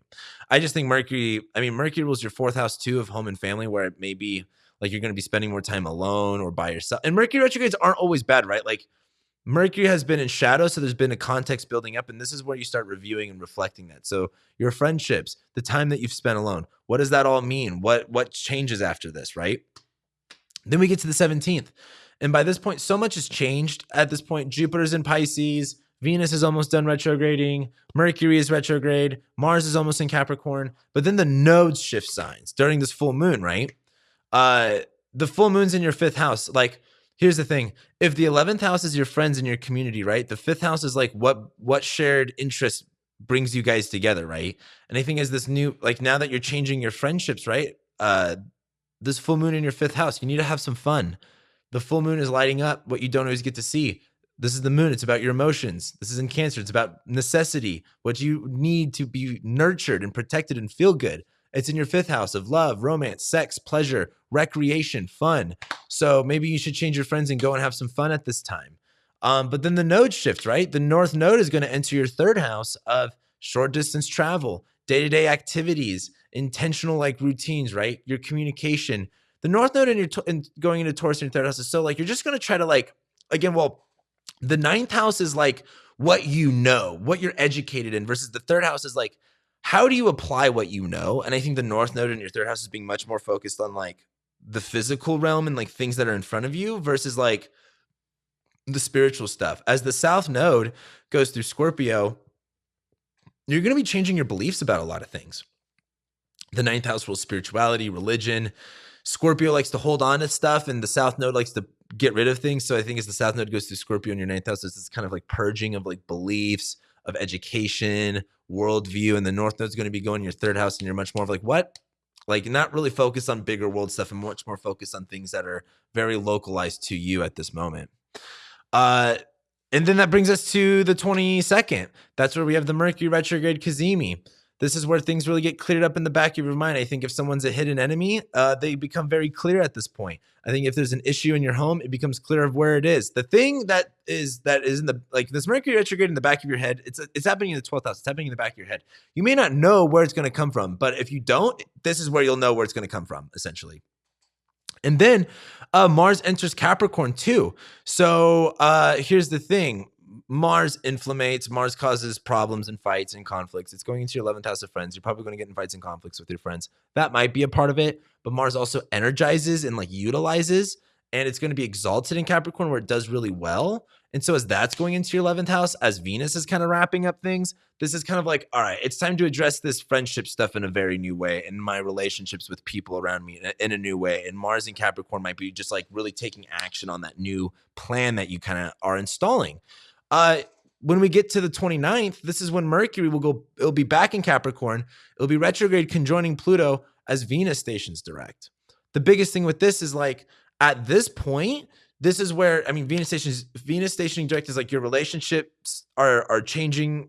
How you interact with your friends is changing. And as Mars goes there, it's like really playing by a new set of rules, having a new boundaries, having a new system. And I think Mercury retrograde on Pluto is just reevaluating your understanding of power and fear. Like Pluto in your 11th house is like community and people. There's a power dynamic involved. There's this fear thing. Mercury being on top of Pluto is like, why were you afraid of things in the first place? But the other thing would also, like, if you are afraid of confronting things, is like, you're going to have to really face a lot of fears at this point, really have to maybe express your concerns.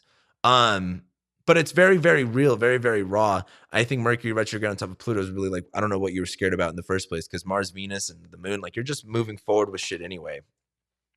Then we get to that 31st, and we get to the new moon in Aquarius. We had that Mercury retrograde there, right? And now that Mercury's starting to get ready to station direct, there's this kind of like, all right, now the 12th house, that subconscious, the hidden enemies, like secrets, repressed parts, like phobias, right? Now you get to kind of like I feel like Mercury retrograde in your 12th house is like you're afraid if someone's going to fuck you over, and then you find out that they do, and then you were right. And then at this point, you're like, okay, now my anxiety isn't as high because I was right about something. And that's how we end, January for the Pisces rising. So that's your monthly horoscopes for all the zodiac signs for my patrons. Thank you guys so much for being here. Love you guys. I'll see you next month.